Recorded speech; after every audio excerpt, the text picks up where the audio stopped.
Good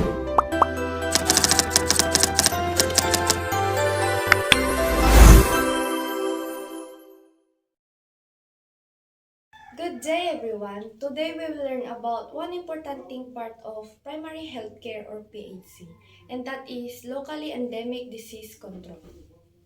So what is a locally endemic disease control? This element focus on the prevention, early detection, and control of disease that are commonly found on specific communities or regions in the Philippines.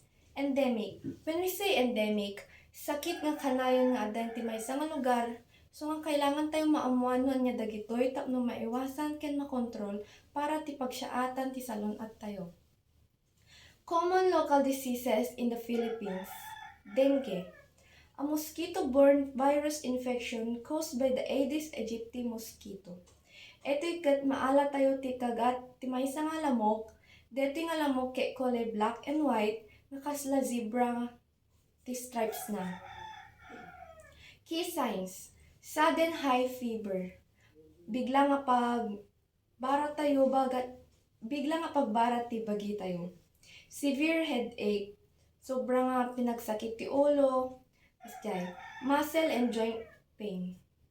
Pagsakit dagiti mas muscle dagiti ima tayo, saksaka tayo, kasjay. Skin rash, dati pantal-pantal dagiti skin tayo, and bleeding. Bleeding kasla day pagdaringongo, kasjay.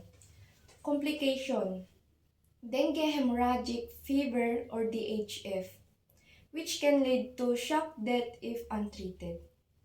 Pakalasinan tayo etiket no tumaki tayo. Pakalasinan tayo etiket no agpupo tayo tas color black nga ada red na or dara. Komplikasyonen kasjay. Kimaron tapos mabalin ipatay no haan mo ipaagas sigod. Prevention. 4S strategy. Search and destroy mosquito breeding places. Mapreventaran tayo babaeng ti pinagtaob tayo agitang mo tayo nga pagbalayan ti lamok, kasjay. Seek early consultation when sick. No mo tayo nga makaramramdan kay dagiti key signs na mapangkay pakonsulta ti doktoren. Self-protection, repellent, long sleeves, mosquito nets.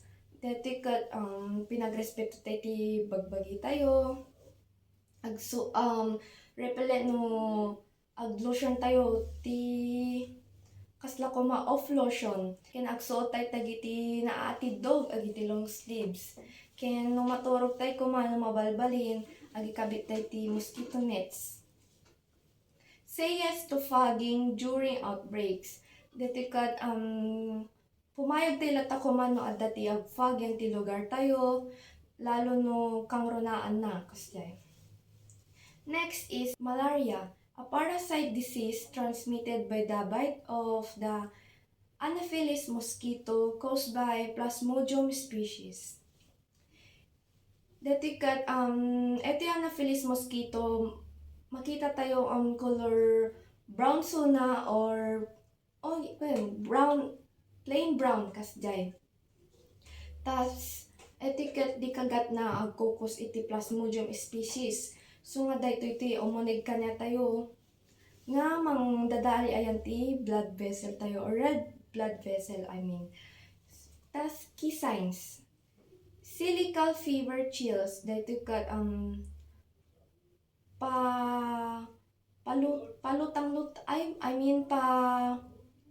pasubli-subli nga pinaggurigor tayo, tas etiket malamlamin tayo, kasjay.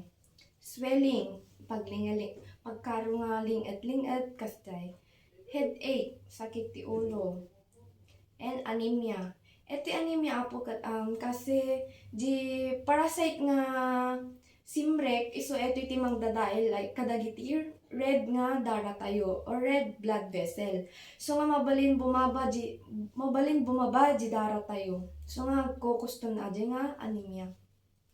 High risk areas: forested, mountainous, or tribal communities. Eti apo kat ang dagiji aplan, agiji IP nga tattao kas jay, iti high risk area. Prevention.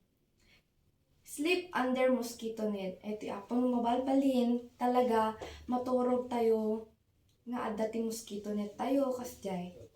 Wear long sleeves at night. No mabalbalin apo mabalin agsote ti na atidog kas jay long sleeve, pajama kas jay. Take preventive medicine when provided by health workers. No, kasdi nga ada ti agiwaras ti agas apo di lugar tayo. Take advantage yun kasi pag siyaatan tayo talaga detoy para ti salon at tayo. Hi everyone, my name is Josephine Arce, student midwife. So, I'm with Danica Astor po. So, ang next po doon is ang schistosomiasis. Nakilala rin bilang bilharzia ay isang parasitikong sakit na dulot ng mga flatworm o rheumatoid na tinatawag na schistosoma. Isa ito sa mga tinatawag na neglected tropical diseases at madalas makikita sa mga lugar na may kakulangan sa malinis na tubig at sanitasyon. So, paano nga ba ito nakukuha? Nakukuha ito kapag ang isang tao ay naligo, lumangoy o nagtrabaho sa tubig na kontaminado sa larvae ng schistosoma. Ang mga itlog ng parasite ay galing sa ihi o dumi ng taong infected. At kapag napunta ito sa tubig, pinapasok ng larvae ang mga kuhol o snail na nagsisilbing intermediate host. Doon sila dumadami at pagkalipas ng ilang linggo, lumalabas muli ang larvae at pumapasok sa balat ng tao kapag nakalubog sa tubig. So, ano ang mga sintomas nito? May dalawang sintomas po ito. Ang maagang sintomas at matagalang sintomas. Ang maagang sintomas ay pangangati sa balat, lagnat, panginginig, ubo, pananakit ng katawan. Ang matagalang sintomas naman po ay pagkakaroon ng dugo sa ihi o dumi. Pangalawa, pananakit ng tiyan, pagsusuka o pagtatae, paglaki ng atay o pali, pagkakaroon ng problema sa pantog, atay, bituka o sa reproductive system. So, ano ang mga apektadong bahagi sa ating katawan? Isa dito ay ang bituka na tinatawag na intestinal schistosomiasis. Pangalawa, ang pali at atay.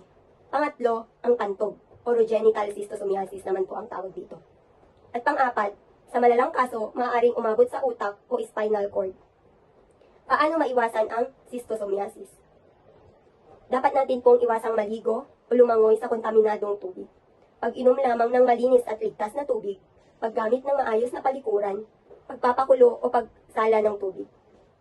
Ang panghuli po ay ang TB o tinatawag nating tuberculosis, ay isang nakakahawang sakit dulot ng bakterya na tinatawag na Mycobacterium tuberculosis. Kadalasang naapektuhan ang TB ang baga, pero maaari rin itong makaapekto sa ibang bahagi ng ating katawan tulad ng utak, buto at atay. Paano natin nakukuha ang TB? Nakakahawa sa hangin kapag ang isang tao ay may active TB sa baga ay umubo, bumahing o nagsalita at nalanghap ng iba ang mikrobyo. Ano ang mga sintomas ng TB sa baga? Una ay ang ubo ng mahigit 2 linggo, ubo ng may plema o dugo, lagnat at pagpapawis sa gabi, panghihina at pananamlay, pagbaba ng timbang kahit walang diet. Paano natin natutukoy ang TB? May mga test po na sinisiwalat ang mga hospital or RHU, gaya po ng sputum test or plema, X-ray, tuberculin skin test, Gene Expert. Pero ang Gene Expert po ay ito po ay mabilis na test para makita ang TB bacteria. Paggamot sa TB. Ginagamot ito ng 6 na buwang gamutan gamit ang mga kombinasyon ng mga antibiotic. Mahalaga ang pagsunod sa tamang gamutan upang gumaling ng tuluyan, makaiwas ang drug-resistant TB at hindi makahawa sa iba. Paano maiwasan ang TB? Bakuna or ang BCG vaccine na tinuturok sa atin noong tayo ay sanggol pa. Ibinibigay sa mga sanggol para sa proteksyon laban sa malubhang anyo ng TB. Maayos na ventilasyon sa bahay o lugar ng trabaho. Pag-iwas sa matagal na pakikisalamuha sa taong may active TB. Maagang paggamot ng mga positibo sa TB. Kung ikaw o ang isang kilala mo ay may sintomas ng TB, magpatingin agad sa healthcare center o doktor. Libre ang gamutan sa mga government health facilities dito sa Pilipinas. Taos puso ko kaming nagpapasalamat sa inyo. Sana po ay nabigyan namin kayo ng konting kaalaman.